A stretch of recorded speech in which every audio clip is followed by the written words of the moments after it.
Mas, ao fazer isso, ele se aprisiona no mundo que o vigia e já não consegue diferenciar o real do reflexo de seu próprio espelho interno. O paranoico não está fora da realidade. Ele a reconstrói para não desaparecer nela.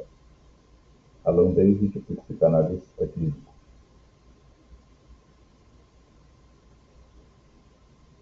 Em consultório, há histórias que revelam o quanto a paranoia é, antes de tudo, humana e o quanto o delírio, por mais estranho que pareça, fala a língua da dor. Certa vez, um paciente chegou afirmando que seus colegas de trabalho o observavam o tempo todo. Dizia haver câmeras escondidas, microfones, e que cada palavra sua era registrada para algum tipo de avaliação secreta. A narrativa soava paranoica, mas o que emergiu ao longo das sessões foi uma história profundamente humana. Anos antes, ele havia sido exposto e humilhado diante da equipe, após um erro que o fez sentir-se ridicularizado. Desde aquele dia, algo se rompeu. O olhar dos outros tornou-se insuportável. Ele passou a viver em permanente estado de alerta, tentando evitar a qualquer custo a repetição da ferida. A paranoia, nesse caso, era a forma psíquica que ele encontrou de vigiar o olhar do outro antes que o outro o ferisse novamente. O que parecia loucura era, na verdade, uma tentativa de proteção. Freud nos lembra que o delírio é uma tentativa de cura, uma reconstrução simbólica que busca dar sentido ao insuportável. Aqui, o inconsciente projetava no ambiente o mesmo clima de vigilância e julgamento que um dia ele realmente viveu. O mundo torna-se espelho da antiga cena traumática. Outro caso mais sutil ilustra um mecanismo semelhante. Um paciente dizia que todos a criticavam. Colegas, amigos, familiares, todos pareciam encontrar defeitos nela. Contudo, na análise, algo mais profundo emergiu. Era ela mesma quem se julgava de forma implacável. A crítica dos outros era o eco de uma voz interna, o superego severo, moldado por anos de cobranças maternas e comparações. O inimigo, nesse caso, não estava fora. Ele havia sido instalado dentro, como uma instância psíquica que vigia, acusa e pune. Era a mãe internalizada, transformada em tribunal permanente. Freud chamaria isso de retorno do recalcado. Aquilo que foi reprimido, a raiva, a vergonha, o desejo, o medo, retorna disfarçado, mascarado, projetado no mundo externo. O sujeito não reconhece a origem interna de seu sofrimento e passa a vê-lo refletido em tudo que o cerca. Lacan diria que, nesse processo, o sujeito se perde na imagem do outro. Ele passa a existir apenas através do olhar alheio. E quando esse olhar se torna ameaçador, o próprio ser se desorganiza. A paranoia, então, é a resposta do eu que tenta desesperadamente se recompor diante de um olhar que o devora. Esses exemplos clínicos nos lembram que o delírio não é uma ficção doentia, mas uma metáfora viva da dor. Ele mostra, com sua linguagem simbólica e exagerada, o ponto exato onde o sujeito não pôde simbolizar o trauma.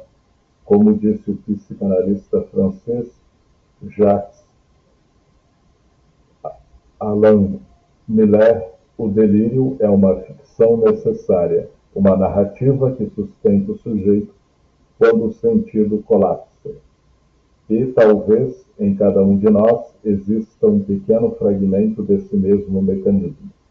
Quando nos sentimos injustiçados, rejeitados ou traídos, algo em nós busca culpar o outro, inventar um vilão, encontrar fora o que não suportamos encarar dentro. A paranoia clínica apenas torna visível o que, em níveis menores, todos vivemos.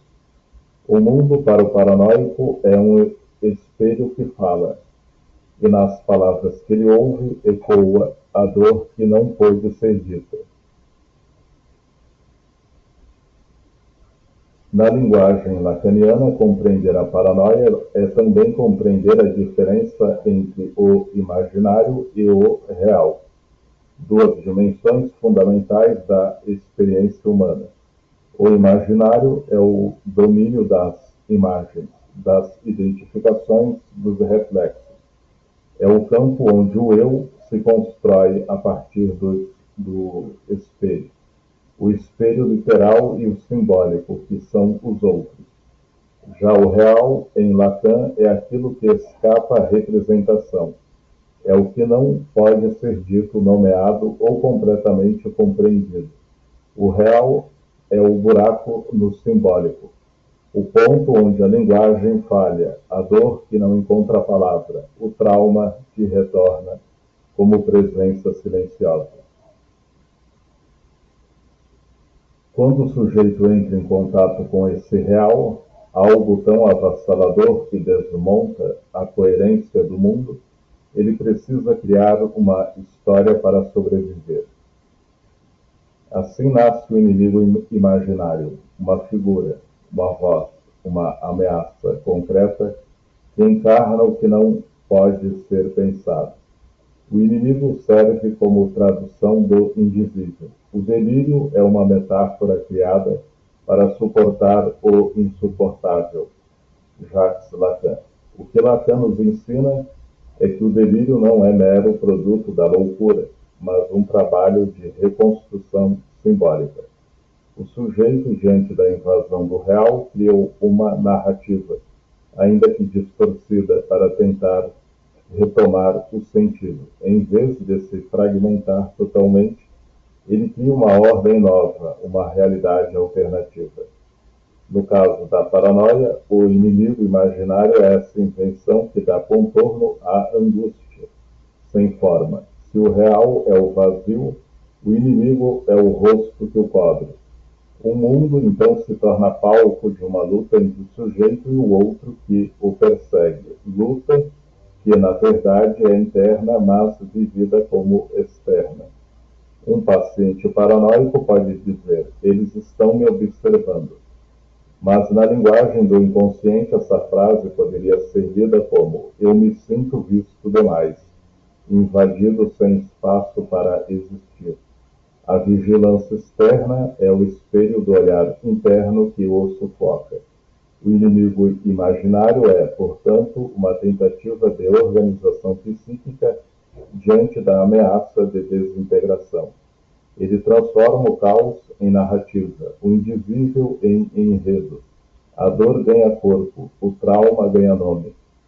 E o sujeito, ainda que em sofrimento, consegue existir.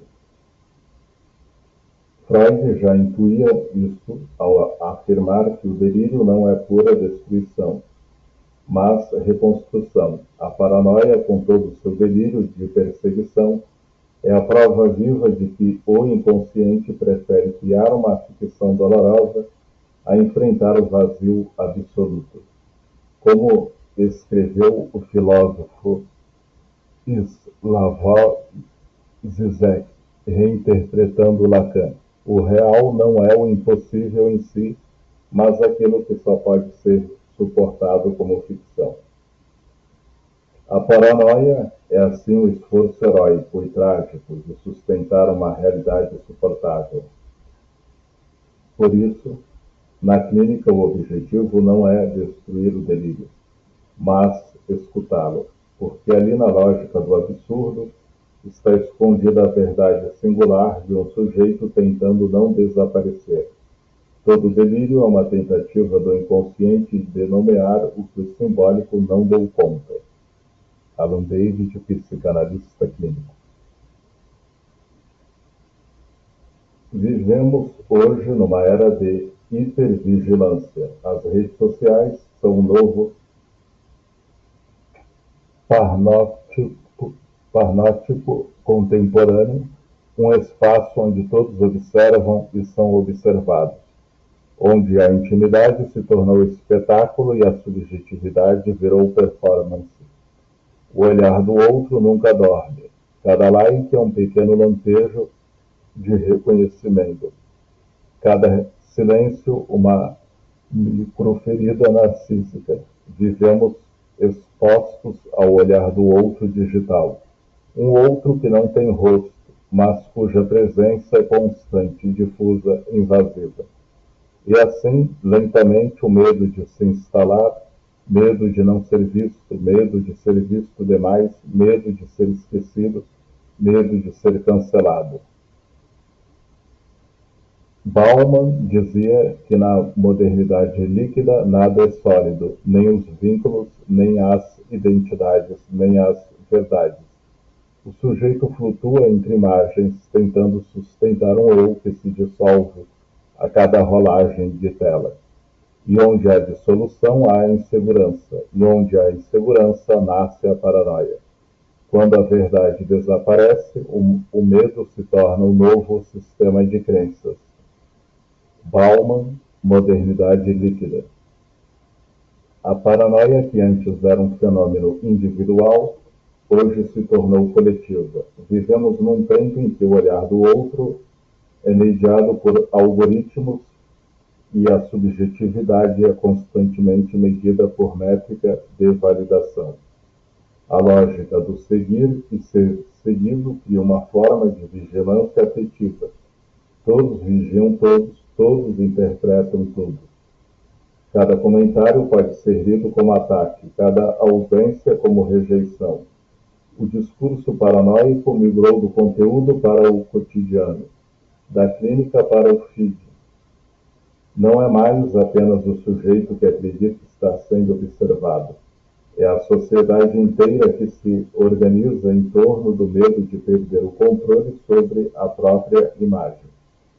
Freud já advertia que a civilização impõe renúncias ao indivíduo e que toda repressão coletiva gera sintomas coletivos. Hoje, o sintoma é hipercontrole.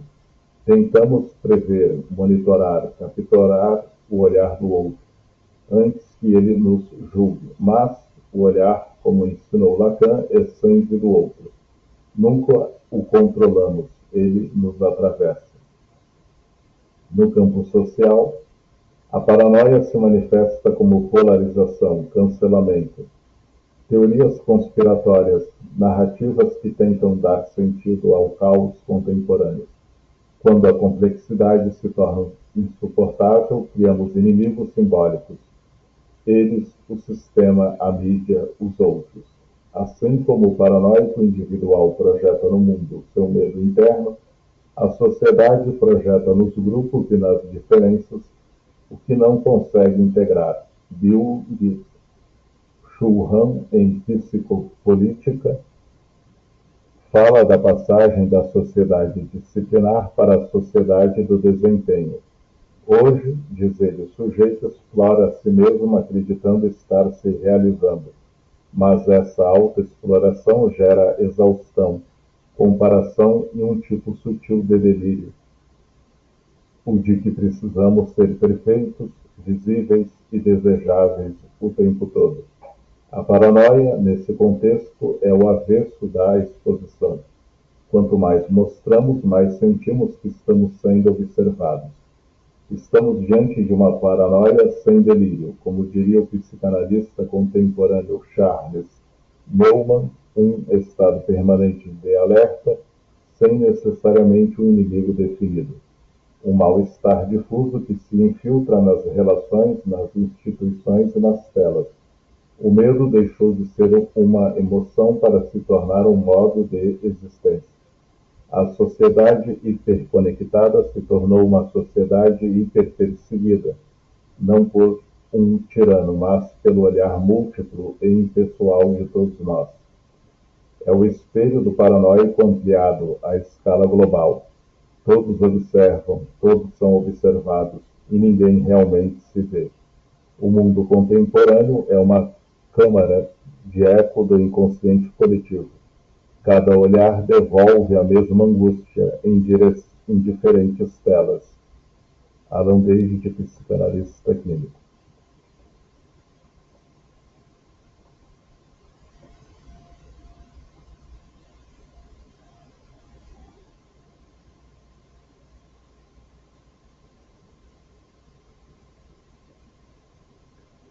A cura na psicanálise nunca foi sobre eliminar o delírio.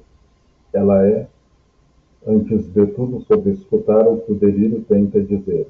O delírio, com todas as suas construções persecutórias, não é ruído vazio. Ele é uma linguagem do inconsciente, uma narrativa inventada para que o sujeito continue existindo diante do insuportável. Freud nos ensinou que o delírio é uma tentativa de restabelecer o laço com a realidade, mesmo que a realidade pareça invertida, distorcida, ameaçadora. O sujeito cria uma ordem própria para sustentar-se. O delírio é, portanto, um esforço de reparação psíquica, uma forma de resistência diante do caos interno. Lacan complementa: o delírio é uma busca de sentido. Quando real, aquilo que não pode ser simbolizado, a perda, o trauma, a angústia invade o psiquismo, o sujeito precisa criar uma narrativa. O inimigo imaginário, a vigilância constante, os sinais ocultos, tudo isso é a linguagem que o inconsciente inventa para nomear o invisível. E essa linguagem, paradoxalmente, é a chave para a cura, porque revela o ponto exato em que o sujeito se fragmentou. Mas, para que essa cura aconteça, é necessário a escuta atenta. O sujeito precisa de um espaço onde possa dizer: eles me perseguem, me observam, querem me prejudicar. E que alguém ouça sem ridicularizar, sem desmentir, sem reduzir. Porque é justamente a escuta que transforma o medo em experiência humana. Quando o delírio é ouvido, ele perde força, não porque é destruído, mas porque o sujeito é reconhecido em sua dor e o mundo deixa de ser um inimigo absoluto. Em última instância, o inimigo externo se dissolve quando o sujeito reconhece a própria sombra. As figuras persecutórias, os olhares ameaçadores, os complôs imaginários, tudo começa a ser visto como projeção, como reflexo de conflitos internos que pedem atenção. O que antes assustava agora se torna material para reflexão e integração. Carl Gustav Jung assumiu essa jornada com precisão. Quem olha para fora sonha, quem olha para dentro desperta.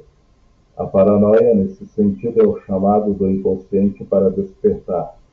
Doloroso, sim, porque exige encarar traumas, feridas narcísicas, desejos recalcados, mas também libertador, porque devolve ao sujeito que sempre foi seu a capacidade de existir sem inimigos imaginários, de reconhecer a própria força, de habitar o mundo com olhar próprio.